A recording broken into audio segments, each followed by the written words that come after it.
what's up guys? I'm Tony Wodarck. I'm a wedding photographer out of Southern California, and today I'm going to take you through my wedding camera kit. All the stuff I'm talking about, I have a page of all my resources that I use, all the gear, all the Contax and film lab and everything. You can take a look at that site. First up, I'm using the Pelican Air case. I was using a chrome Nico backpack for quite a while and I really love that backpack, but I've just found I like having everything laid out and then kind of have its space, and the Pelican case does that really well, and it protects my gear if I'm traveling. So I haven't used this much, so I can't really say much about it. I'm using the Pelican 1535 Air case, and I really love the Trek Pack inserts where you can kind of cut and customize the inserts. I got these pockets for the top too, so lots of really good organization. Everything kind of has its home, so I'm really stoked on this setup. We'll see how it performs this year. Try to pack as much stuff as I can in here and just want to take you through everything I've got. So my main cameras are the Contax 645. This is a medium format film camera. This is my go-to main camera for the day for a wedding. I just love the look that you get with this Zeiss 80mm lens, which is a 50mm equivalent. And yeah, I just am obsessed with the look of this and kind of have built my entire photography kit around this camera. So this is my main camera. My second camera, my backup, is digital. So I shoot a hybrid of film and digital. So typically I'll take a film shot on the Contax 645 and then I use my Canon R6 as a digital backup, just in case the film is out of focus, doesn't look great, whatever. I have the digital as a backup. So I'm recording with that right now. I have the Canon R6 and I have the 28-70 f2 lens. The lens is huge. That kit together basically becomes this size and weight for the most part. So it's not a small camera, but that 28-70 is a lens that you can do everything with.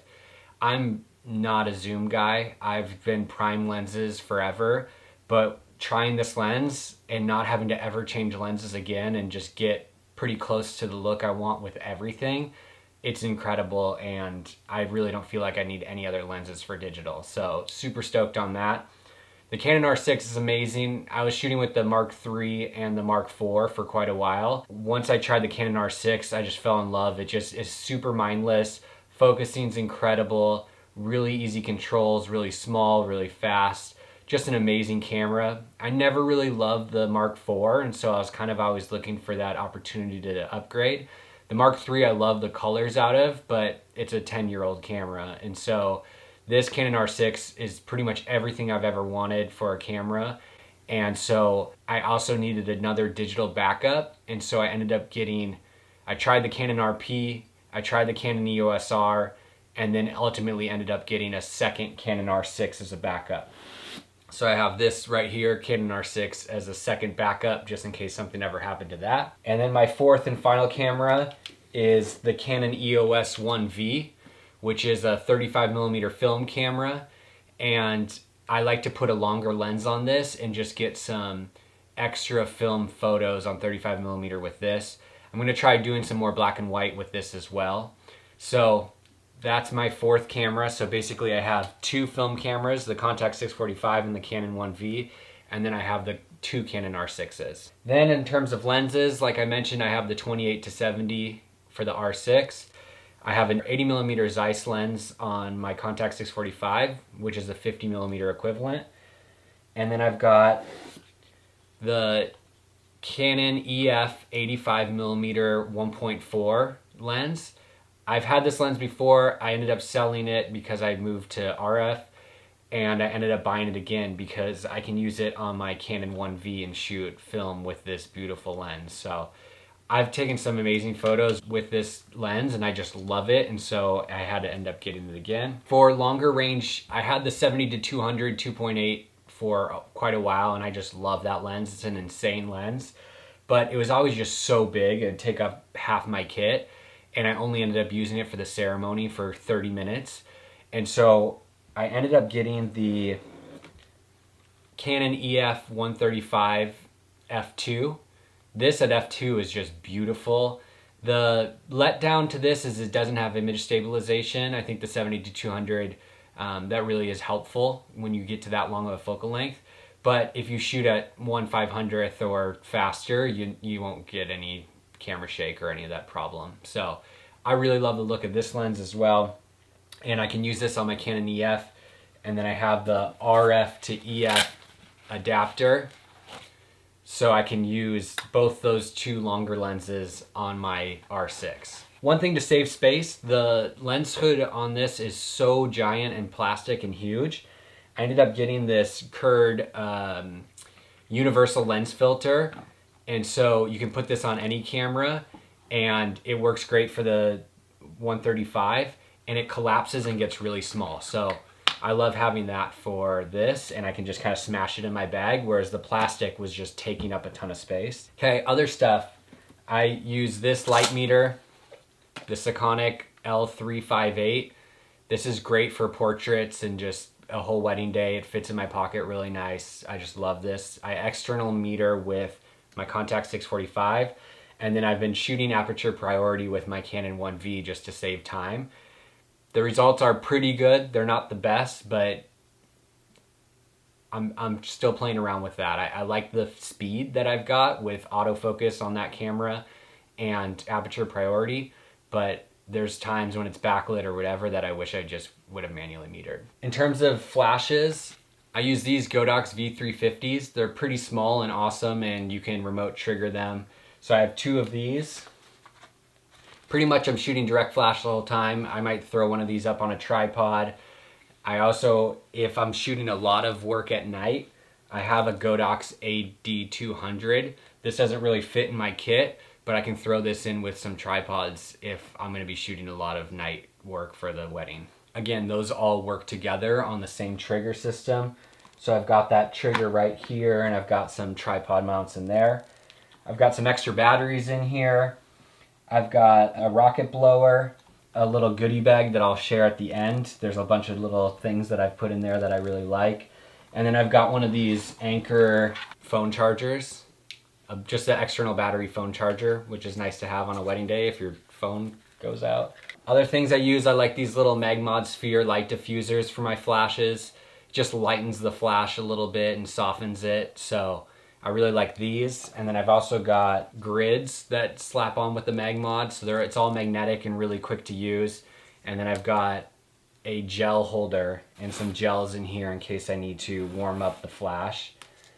And then those all connect with flash. So this Magmod system is really nice, and I love how quick and easy and small it is. So yeah, I love these for my flash diffusers. That's pretty much everything that's inside of this case. One last thing is I have some lens filters. So I use Hoya macro filters for my Contax 645, so I can get really close detail shots of rings and whatever details I need to get really close macro shots of. That way I don't need to have another $1,000 macro lens. This does the job really well, and yeah, I've loved using these lens filters. So that's the last thing that's really inside this case besides this extra little goodie bag right here. Inside of here, I've got a bunch of things that I've found I've needed over the years shooting weddings. I've got some cash. This is really nice for valets. You gotta tip someone, whatever. It's just nice to have a little bit of cash on you. I've got this little Velcro strap thing that you could kind of connect. You could use this to connect a flash to a tree or whatever. You need to rig up something. It's nice to have this little Velcro guy. I've got a little lens cleaner, an eyeglass repair kit, a corkscrew and knife, some gaff tape in case I need to tape something up, and again, a flash to something or whatever.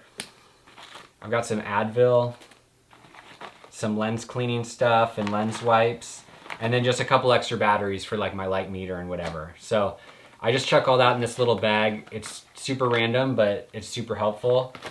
And then I'll usually throw some like nuts and a Cliff Bar or something in here as well, just so I have a little snack that I can grab because I usually forget to eat or don't have time to eat.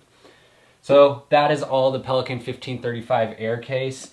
Really love the Trek pack. You can totally customize it and make it fit everything you want. It's padded enough and just a really nice feeling system. I'm just really stoked on that. So, and I got a ton of crap in there. I didn't think I was gonna be able to fit that much in here. Other stuff that isn't inside of here, is all my film. So I'm shooting Portra 400 mainly. So I have this in 120 as well as 35 millimeter. And then I like Tri-X 400 for my black and white. And then the last thing that I just really love, this is the most important part of my kit besides my camera, is the Holdfast Moneymaker. So I have it can hold 2 cameras at the same time. I've got it in Water Buffalo tan. I just love that brown leather. And then this new bag that came out called the Quiver is just insane. It hooks up to your money makers and just hooks onto the back, and so you can put extra lenses or whatever you want in here. I'm mostly putting new film and exposed film and just organizing that in the different pockets, and then I've got a couple extra batteries on me at all times, and then I'll also slide my light meter in here as well. So having all this sitting kind of nicely on my back is just amazing, and I just love this setup. It's kind of what I've always dreamed of. I had a little bag that I was using before and it just wasn't enough. I just was overflowing my pockets. But now with this, I just love it. This is everything I need. This is more than enough camera gear to shoot any wedding at any time, anywhere. And yeah, it's taken me quite a few years to get my kit to where I just love it. And now I feel like everything has a purpose. It's very streamlined. And I just love everything I'm shooting with and the results I'm able to get with it. If you have any questions on any of that stuff, please drop a comment below. Yeah, thanks so much for watching. Please like and subscribe. I am so stoked to finally make this video. It's been over a year in the making of me just kind of shifting my gear. And yeah, I hope you enjoyed it. Thanks.